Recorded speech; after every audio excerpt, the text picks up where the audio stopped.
have stories. Every single one of us. From the highest of the high to the lowest of the low, we all have stories. Exploring the world for the greatest stories of all time. Hello and welcome. You're listening to the Aron O'Dowd Show. The Aron O'Dowd Show. Our soul is the screen upon which we project our dreams. What's your story? Hello and welcome on the Aron O'Dowd Show. We always have some incredible, amazing guests, and we have a woman named Chrissy Cann. Oh my God, this woman's gone through hell and back, and she's made an incredible life story of helping people and network in a top-end environment. Who would think? I just can't grasp my head around going from an environment of chaos and everything to going to London and then going to a place where she's making these huge events where some of the most amazing people on the planet get together and network. So, hello, welcome to the show, Chrissy. How are you doing? Well, thank you. Tell us what it was like to grow up in Libya. Growing up in Liberia as a young child wasn't very pleasant, I would say, because I was actually in a war zone quite many years ago. My mom died at the age of 2, and I think a year or 2 years after the war came up, and being in a war zone, compared to where I am now, is a big difference, not knowing where your next meal will come from, not being able to have the normal things that you could just go into the shop and buy. My dad lost everything during the war, and all we were actually striving for was, to have that next air to breathe, because a lot of people got killed in the war. It wasn't a nice environment to be in. Being in a war is something you can't explain, and it's hard for people to understand what war feels like, because I wouldn't wish anyone to actually have such experience. But looking back, I'm really glad that I went through it, because it's actually made me into the woman that I am today, into these big dreams that I've got to become very successful. But also I would love to give back to families that might not know where their next meal is coming from, or, kids that might not have the privilege to go to school, or parents that might not have a job to go to and not having the money to provide for their family. So at some point in my journey, I would love to build schools, provide jobs, and being able to help families that might not have food to eat, or might not know where the next set of meal will be coming from. But I've been through, as a child, I went through different stage of my journey, going through the war for a few years, eating from the bin, and that was for quite a while, not having food there. It wasn't a choice. You eat what's there. There wasn't a shop to go into to go and buy bread or buy milk. So, people had to find a way to survive. And we end up going into the bin, drinking dirty water from the floor. And this became like a normal day-to-day how we live, because that was what we had to go through at the time. And after being in the war for such a long time, we then relocated to Ghana, and they had like a refugees camp, and stayed in Ghana for a few years. How did it feel to lose your mum? Um, I felt lost. Let me put it that way. I think when you're at such young age, I was 2 plus. I haven't got any memories of my mom, what she looked like. I can't remember what we did together. That memories is not there. I can't remember because I was at such a young age. But I knew she was gone, and I was being told that she would never come back. But I think when I got to a certain age, gradually understood what death meant. That when someone died, you would never see them again. They weren't gonna come back. And I think when I got to the age of 8, 9, um, seeing other kids with their mom, and I did not have that mom figure. All we had was my dad, and I had my siblings. So it was difficult. It was difficult because a mom plays a huge part in a child's upbringing in their life. And I actually missed that, not having a mom figure, someone that I could cry or, run to go, even though I had my dad, but there is that difference between a mom role and a dad role.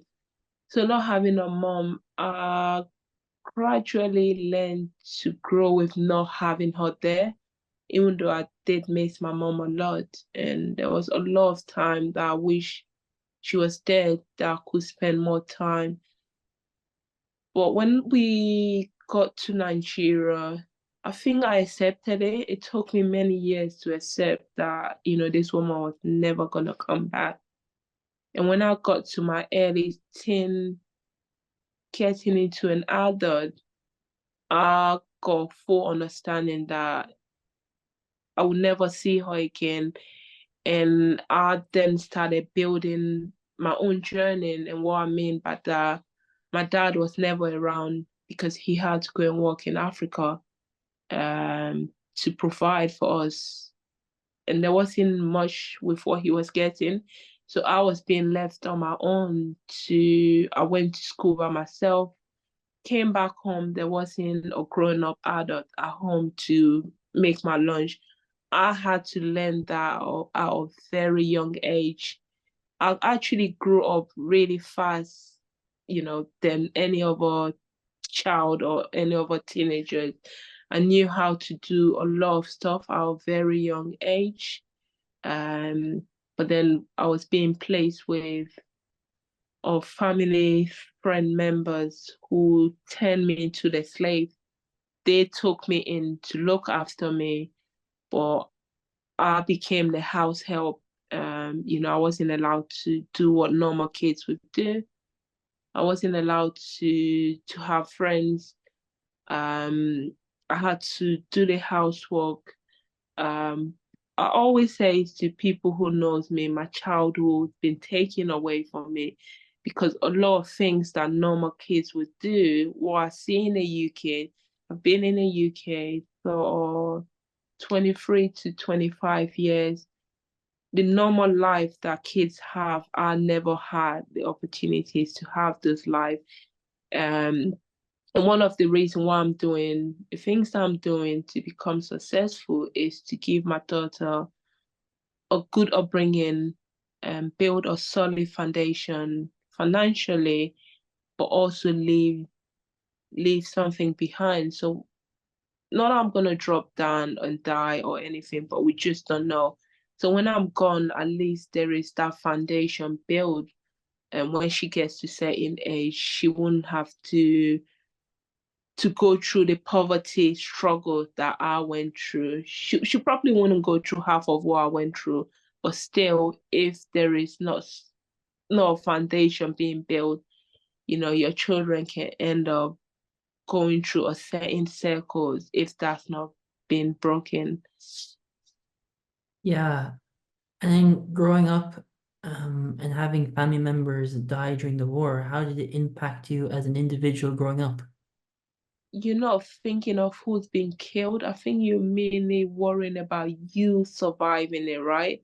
Because being in a war, there is no guarantee that you're going to be alive the next day or even the next minute.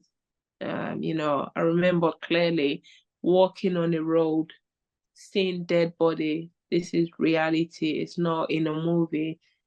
5, 10, 100 bodies lying on the road. Because it became a normal thing where they were killing. Hundreds of people lost their life, including babies, young children, families, husband, wife. So is losing the families that are lost back in the war. I think there wasn't that space for you to sit and think about the person that you've just lost. I think what everyone was hoping for is to survive the war, because it wasn't a safe environment. You're walking down the road and the next minute there is a gunshot flying over your head. Someone standing right beside you's just been shot, or they've taken a knife and slice someone's head off. And this is an environment where you're in and you're actually seeing all this horrific thing going on, but you haven't got the power to take yourself out of that situation. But all you can do is pray for you to survive. And also, I remember clearly where we lived at the time. We stayed in my uncle's house. I think we were in the house for about a year or year plus. And there was this plane, it was the Nigerian government coming to bomb. They were killing for fun. And this was about 1 a.m. in the morning. And all you could hear is this loud noise with a helicopter. When you see this helicopter, they're coming to kill. And what they were doing, they were throwing bombs on people's houses. You stand out at 1 a.m. in the morning, 2 a.m., and houses have been set on fire. Families have been burned into ashes. And I was in such an environment for, God knows, a year plus. But funny enough, Aaron, when we left the house, I think a few days after, the house we lived at the time where we stayed got bombed.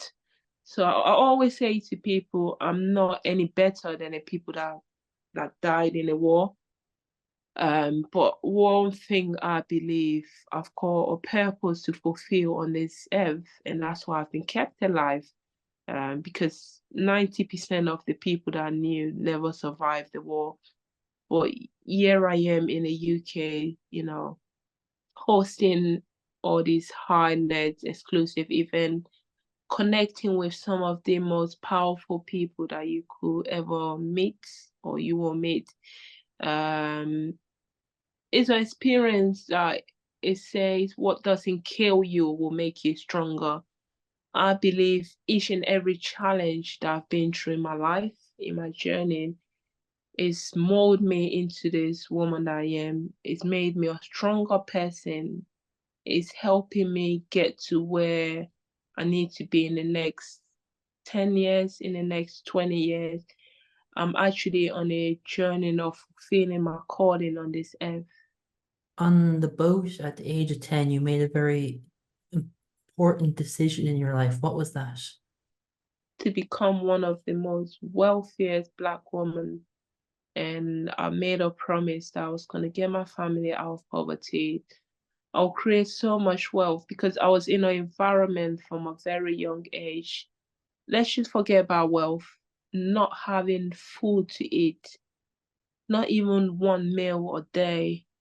I got really sick of going through poverty. I got to the stage where it wasn't like a set time that you will go through this for a few months or you will go through it for a year. There wasn't a set time. You were just in this horrible experience where wasn't sure exactly how long this would go for, how long there wasn't going to be food. So I got to the stage where I got tired of suffering, being tortured. That's how I saw it, not being able to. It's a situation where one cannot change. And I made a promise. I was back in Africa then, and I said to myself, I'll always have this thought of becoming so wealthy that money will never be an issue. That if I wanted to buy stuff for my kids, I could give my family money. And that promise that I made at the age of 10, that I was going to be the next Black wealthy billionaire that will then go on, after building a foundation for my children and my family, I can then go on to give back and help others that might be going through what I went through many years ago. Wow, that's incredible. In the journey, when we just make a decision, there's twists and turns, ups and downs, and it may not be what it is. But at the age of 10, did you have an idea what that was, or you kind of say, I'm going to just suck it and see it and see what happens? I just had these dreams, or whatever you want to call it, because I was sick of where I was, the environment I was in. And I wasn't even sure how I was going to leave Africa, to be honest. I was making a dreams without knowing there was the possibility that I would become wealthy, but the chances of you becoming wealthy in Africa was very slim. So it's not a lot of, maybe now things change a lot, but back then, many years ago, there wasn't that much opportunities, not even jobs, love. The wife back then will stay at home and look after the children whilst the husband goes to work. That's even if there is a job to go into. So there wasn't even, looking back, there wasn't even much option that could even create me wealth in Africa. But I just had this big dream that I was going to be successful. How? I wasn't sure how I was going to make it. But I will repeatedly have this thought, the house that I wanted to live in, what I'll be doing, traveling with my families, never actually going without not having food. I believe is through those thoughts, our thoughts are so powerful. What we visualize will eventually manifest. So I think what we put into our head, the thought that we have to be really careful with what we're thinking, what we want to be, the person that we want to be, the picture we put into our head, what we visualize. It has to be clear, knowing if you overthink something too much and it's not positive, if it's negative, at some point it will manifest. And my daughter is definitely one of those testimony that I can, back in Africa, I had this picture of a mixed race girl having this child with a very long hair. Exactly what I picture my daughter to look like. When I was pregnant and had this child, it turned out to be this baby that came out with so much hair. And at the age of 1, 2, her hair was all the way down to her back. But I've actually visualized, I've had a picture of what this child would look like. So I think the power of our thought is very vital when we're visualizing where we want to be in the next 2 years, in the next 10 years, is being able to know, having that clear picture, because it will manifest. And sometimes we might not know exactly when that will happen, but at some point in our journey, the universe, what we've asked the universe for, the universe will take us from where we are and gradually start to connect us with the people that we're meant to connect with, and where we're meant to be. We might be in a certain different location. It has a way where the universe can take us from point A to point B or point B to point C. Sometimes you don't even need to know that answer. You don't even know how you're going to get there. But how you find yourself there is quite strange. How being in a war, not knowing if I was going to survive it, went to Ghana, stayed on a refugee camp for over 2 years plus, went to Nigeria, for clearly having a vision of becoming very successful, was far from where I was. Now, looking at where I am, the people that I know or the people that I'm meeting each and every day. Was London the final destination that you arrived into the UK on that boat journey? Yes. So London was the final destination. I came to London to study, but growing up not knowing how to read or write, school wasn't for me because I missed school. Growing up, I never had a chance. I went to school for a little while, and then the war came up. Never went to school for quite a while. Went to Nigeria, went to school, and when I came to the UK, I was meant to be studying, but I dropped out of school, and went and got my first job. What I worked in a school as a kitchen assistant.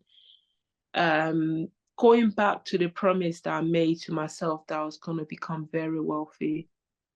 I knew the job that I had at the time wasn't going to give me wealth. I knew it was a temporary place for me to set myself up to start earning some money.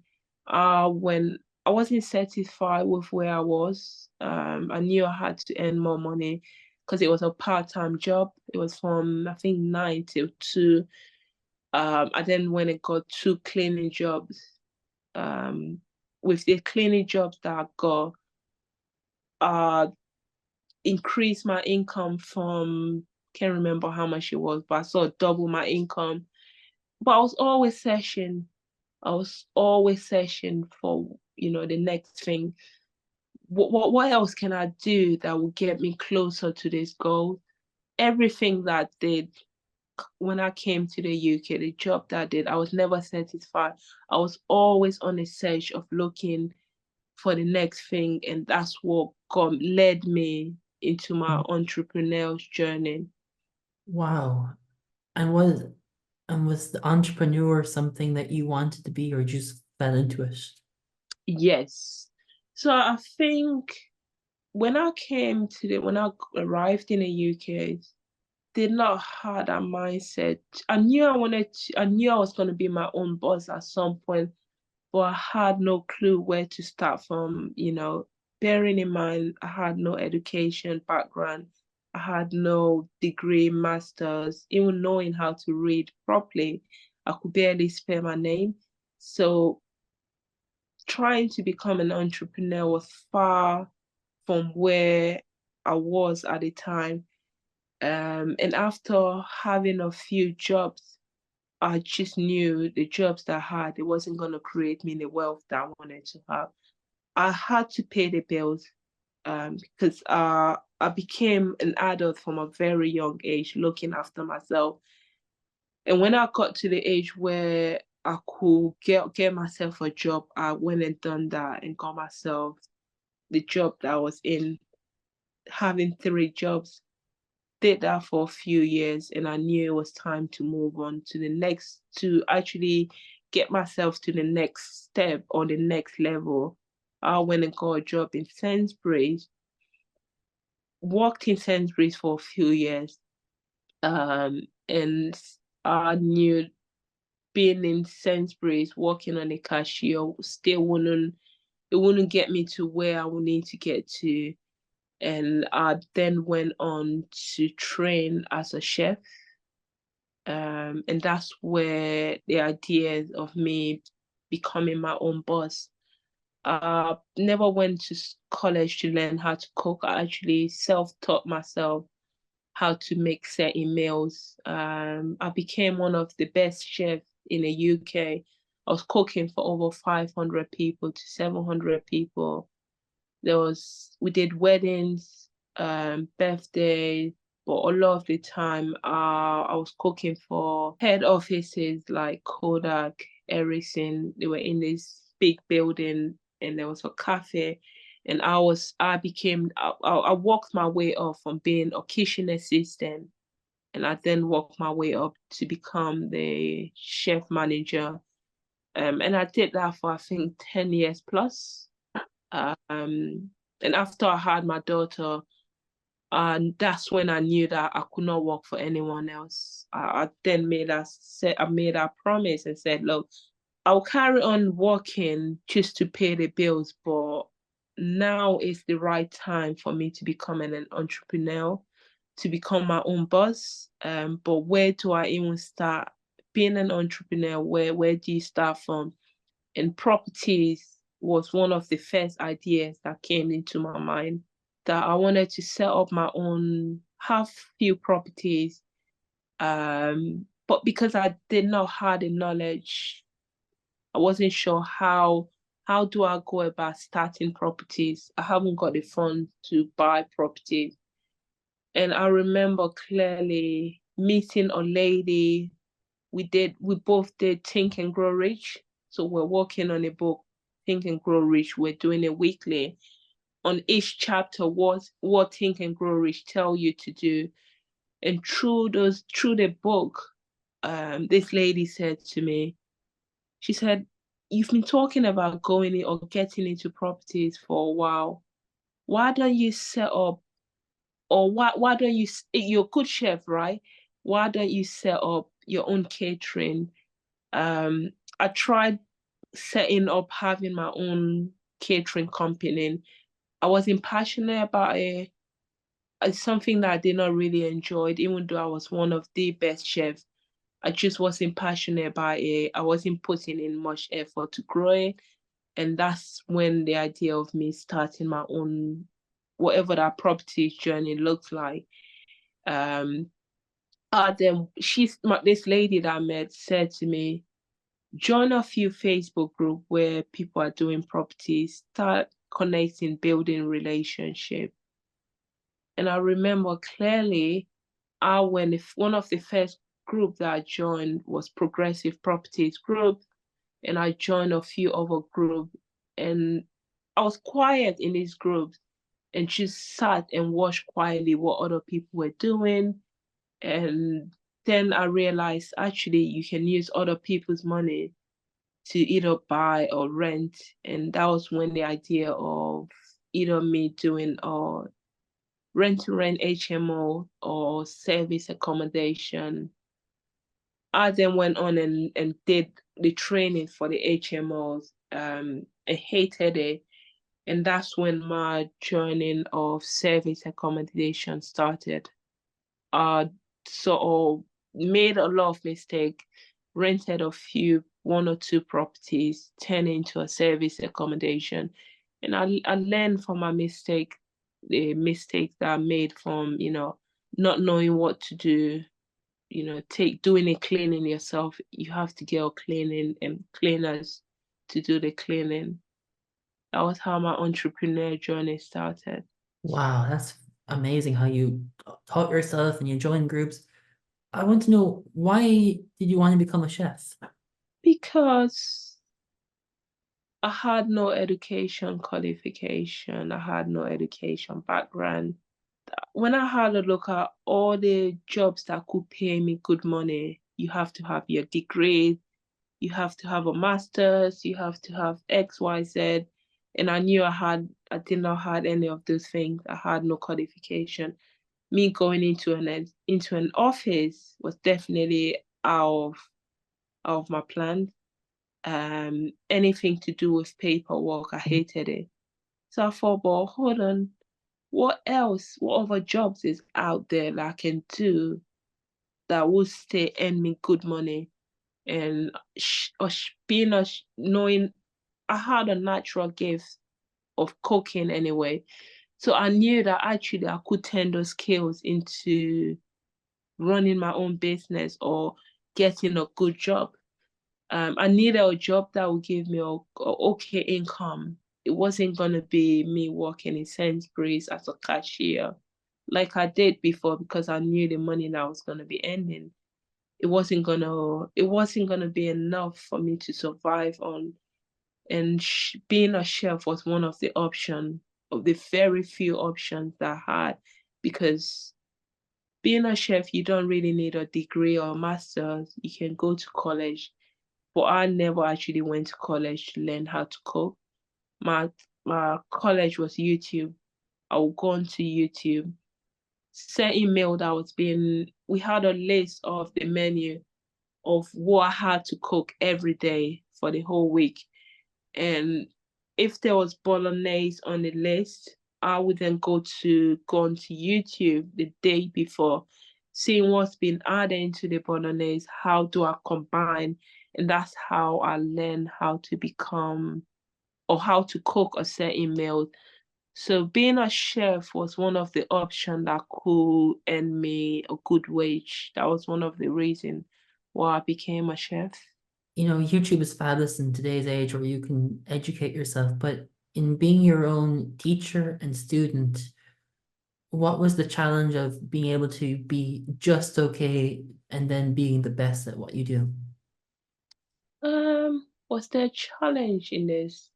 Absolutely. A challenge of you not being good enough. A lot of the time, I never felt that I was good enough doing what I was doing. But over the years, being a chef, I soon knew that actually I had a gift, and I was really good at cooking. And when a meal or menu was given to me to prepare, I could combine or certain things together without even looking at the instruction, or how do you combine, or how do you cook a chicken curry. And I would just use my initiative to combine that together. So there was the challenge of not knowing how to, being a chef or chef manager, you still had to go on the computers and do certain things. And for me, that was a big challenge, because I wasn't really good with computers. I hated it. Anything to do with paperwork, I wasn't interested in it, but it's part of the job. So the manager that I had, where I worked at the time, he knew my weaknesses, which was paperwork. That was actually being taken off me. So I would do little things like, after cashing up the tails, you know, putting the amount of money that we've made on a day, and then sort of logging it onto the system on the computer. But even with that, that was a big challenge. It wasn't for other people, but this was in my comfort zone, going on a computer, adding what we've made. And not just that, there was the challenge of being different, my accent, um, trying to fit in. But I soon realized I could not really force myself to fit into where I don't belong.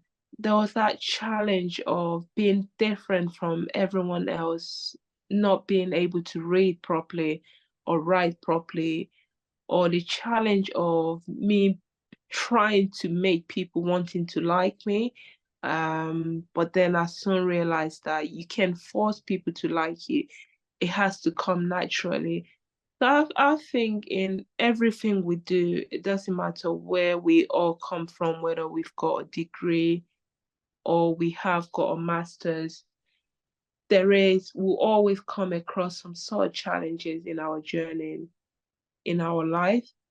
And even sometimes we could come from a wealthy background. There is still challenges that we have to overcome. So I've had to train myself how to overcome certain things, and how do I deal with this challenge when they occur. And was that the same thing that you went through in the property where you didn't know it and you then eventually got into it? Yes. So when I got into service accommodation, I did of little training, not much, but there was still a lot to learn. A lot of things that I never knew what to do. Running a service accommodation was really challenging. I remember clearly going to these properties. I was based in Oundo. This is 3 hours, 2 hours journey from where my service accommodation. And I just thought to save money, I would go down to the properties and do the cleaning myself. And there was even time that I took my daughter with me because of childcare. So there was childcare challenge where I had no support, no family support. There was no one to reach out to if I needed help with someone to pick my daughter up from school. And I just had to learn on how to cope with this challenge. If a guest checked out of the property, if they've caused a damage in the property, what do I do? One thing I actually learned was, rather than me focusing on a problem or the challenge that I was going through, is focus on the solution. And I can tell you that's really been one of my greatest success in this journey, is always focusing on the solution. Because if we focus on the problem that we might be dealing with, then it wouldn't really solve the problem. So rather than me focusing on not having a cleaners, it's focusing on how do I solve this and how do I deal with this. And through that is really helped me a lot to overcome certain problems that I've had to deal with. Wow, it shows us that the solution is the mindset to work on the problem. Mm. Tell us about how the networking events came along. How did it came along? After I did the properties for a few years, and I knew it was time to change. I knew it was time for me to move on. I wasn't sure what our next thing was gonna be, what the next business was gonna be. I knew having a few service accommodation wasn't gonna give me the financial freedom. It was gonna give me an okay income, but not giving me the freedom that I was craving for, or I really wanted to have. Because I went to a few networking events, and that was when the idea of me setting up my own platform, own networking event. But I had a vision of not just a networking event, but a platform where I can bring some of the most wealthiest people, high level, ultra high net individual, a safe space. Because what will make someone that is so successful, they've got everything they want, they've got their network. What will make them leave the house to come and network with you? What will make them? And I had to provide a space where we will attract this kind of people, but most importantly, these were the category of people that I wanted to do business with. I knew I wanted to work with a certain category of people, which would be what are the ultra high net, high level individuals. And that was when the idea came of me setting off my own space where I can have a space where either the super rich or ultra high net, where I can provide great value for them.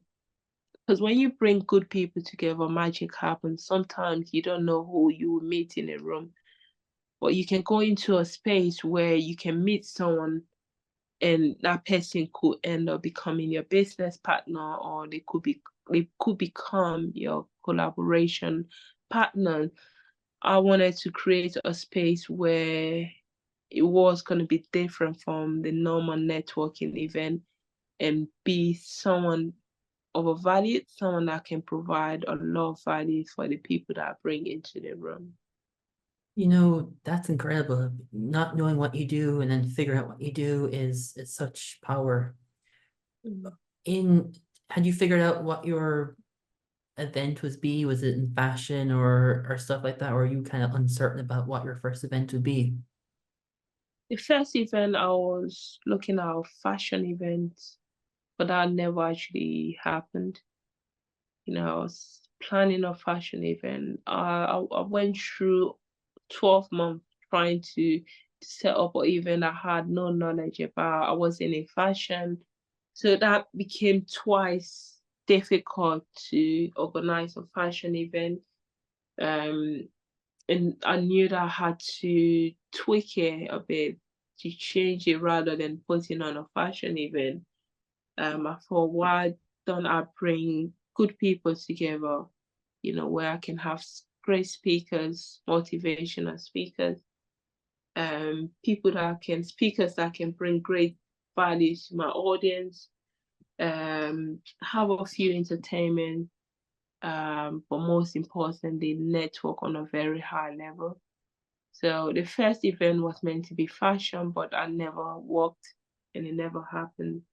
And that was when the idea of me bringing in ultra high level individuals, bringing them into a safe space where they can, we can have a speakers, and just sort of network and collaborate with each other.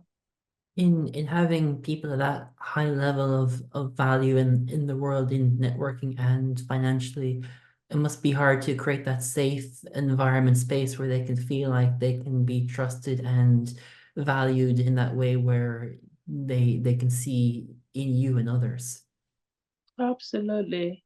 Quite, I don't know if I should say challenging, because when you're not up to certain level and you're bringing people where you want to be in the next few years, you're bringing such people together, a lot starts to go through your head. Once you're thinking, are they gonna relate to what you're doing, or will they fit in? Because these are people that they've achieved a lot of success in their life, in a journey, and you being that person in the middle wanting to bring such people together, it can be challenging because you have to present yourself as the authority, as the leader, also as one of these people. Is not making it seem like you're not part of them, or you don't sort of fit in such environment, or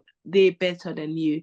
So I think you need to sort of step up your game to know if you're going to be bringing such people together in a room, you have to present yourself as the leader, as the authority, to be able to conduct yourself together, but also if you can be a person of a value, someone that can provide value, the president of the United States will want to work with you. It doesn't matter your background, what education you've got. I think when people see the value you can provide, what can you give? How are they going to benefit in it? If you can master that, and this is what's helped me in my journey. A lot of the time, the people that I meet or the people that I invite to my event, they're not focusing on what degree or what masters I've got in my education, but it's the value that I bring to them, and the other people that I've brought into the room, how they're now collaborating and doing business with these people, how I've made an investment, turn an investment into a great success for them, where they've invested their money and they're getting a great return on their money, or certain people that had sponsors, and even the charities that have supported the one or two charities raising money. I want to go on to be able to help raise money for the right charities, and hopefully I can eventually have my own charity in the next few years to come. How do you feel that this transition has set you further on the journey of who Chrissy is meant to be and do here? Absolutely, absolutely. And I'm really enjoying, loving what I'm doing right now. It's made me a better person. It's helped me build confidence in myself. I've got like a few years ago, I could not talk to certain group of people, and what that means is certain wealthy people, I just wouldn't be able to hold a conversation with them because there was that negative thought that they wouldn't like me, they're far better than me, they're more established than I am. What makes me think I will fit in a circle? But I think embarking on this journey, meeting these people, whether it's having coffees with them or a phone call, it's just made me realize that actually they're just human like me, and they want to be treated as normal people.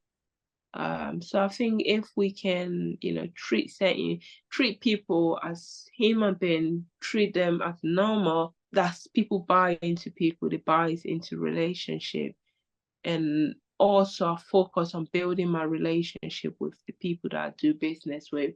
So it's not business first, it's always relationship first, and then business second. I found that works so well because people need to build that trust. They need to get to know you as a person, know who you are, rather than them focusing on getting to know your business. Do you see yourself as a leader in providing the space for people to network, collaborate, and do what they need to do? Absolutely. I see myself as a leader in so many ways. As a leader in this life that we're in, as a leaders to help other people become who they want to become, or fulfill their purpose. At some stage, I want to be on stage sharing my story to inspire others, but also I would love my story to be turned into a book and have that book turned into a movie based on my story. And I believe it will change hundreds, if not millions, of lives. Knowing a woman who's gone through the adversities in life, that not a lot of people will probably survive. And yeah, she is, heading towards where she's meant to be in life, the calling of what she's been called to fulfill on this earth. She's on that path, unfolding her journey, traveling, following the roadmap of where she's meant to be traveling.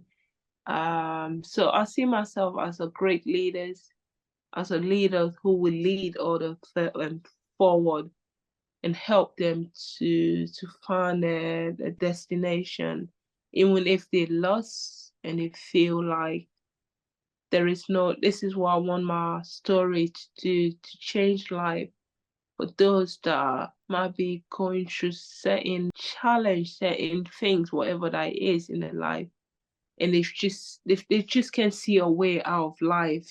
They've given up on life. They think, well, how am I ever gonna survive? But I think when I share my story out there, put myself out there, tell people, look, this is what I've gone through, X, Y, Z, but there is hope. There is hope for tomorrow, that we all can achieve the things that we want to achieve. We all can become whatever we choose or whatever we want to become in this life. Our setback doesn't limit us from where we want to get to or where we're destined to be in the next 10 years. The people that we're meant to connect with will connect with these people.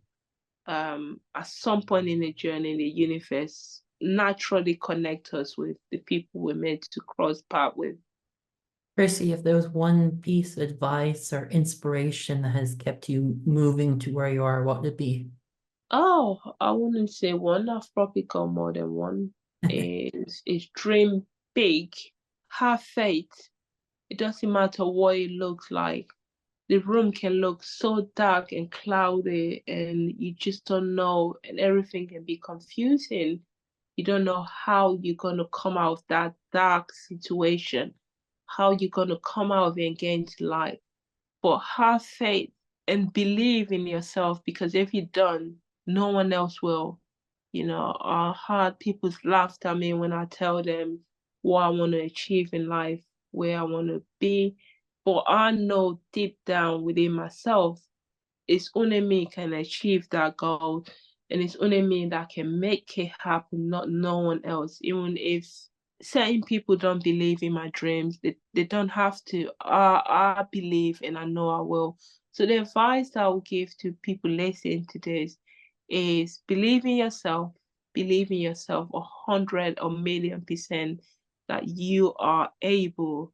You've got a power to create whatever you want, a lifestyle you want to help have, the families, whether you want to travel, if you want to connect with certain category of people, you've got that power to make that dream a reality. And take action. Don't just have dreams and dreams. We have so many talents in the grave that hasn't fulfilled their dream because they probably sat on the couch having these dreams. But also, I would say, don't let fear hold you back. A lot of the time, 90% of the time, fear holds so many back because it's the fear of the unknown, the fear of starting. You don't have to be perfect to become good at what you start from somewhere, right? You fail. I would say to anyone, another piece of advice I would give to anyone is fail. Fail as fast as possible and become good at it. Because through those failure is one of the biggest teacher that we've got. You failed on something and actually I did this that way. So next time, you must not do it that way. You learn. And through my journey, failure has been one of my biggest learning in this journey. It's been one of my greatest teachers. It's taught me what I should do, what I shouldn't do, what I did, how I did it. I did not do it right. So I would say dream big, believe in yourself, have faith, take action, and execute the plans that you've got, whether you want to, whatever that is, whatever it looks like. And sometimes our dreams can seem crazy. Our dreams can seem impossible because sometimes where you see yourself, you just think, how on earth would I get to where? How on earth would I become this millionaire? How on earth would I become this billionaire? It's none of our business. What we need to focus on is how do we get there and then start to execute the plans. Talk to the people that are doing it. Don't be afraid to approach people that have done it. They failed, they now succeeded. You'll be surprised. A lot of these people will be happy to help. They'll be happy to take you from where you are and lift you up to where you want to get to.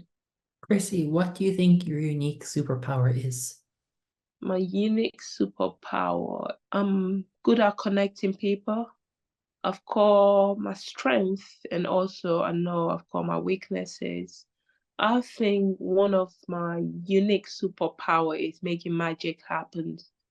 So I can say to myself, like, you know what, I'm gonna, one of the things that I would like to have is a private members club. Bearing in mind, I have never had a private members club. I've never done it before, not even knowing where to start from. And what I'm actually doing now is now working on that journey of, is there such as a right time to set up something? And I know the answer is definitely no. So what I'm going to do is get a few a few high-level individuals. We'll meet in London, have a few meetings, see what values I can add to their business and etc. So I think my unique superpower will be making magic happen. I can turn something that seems unreasonable and turn it into something major. I'm good at connecting people. I'm also good at bringing a lot of values into people, whether it's their life or their business. So I think I've got a few superpower in what I do, and I've come to realization in what I'm good at doing and what I'm not good at doing. Chrissy, it's been a blast having you on the show. Thank you so much. And from someone who's gone from survive to thrive success, I'm looking forward to seeing where you're going to go next on your fabulous journey. Thank you. Thank you so much, Aron, for having me on your podcast. Thank you. Thank you for listening to the Aron O'Dowd Show, where the world's best stories are told. We're always ready to share another magnificent tale from the world's best storytellers. So stay tuned and rock on.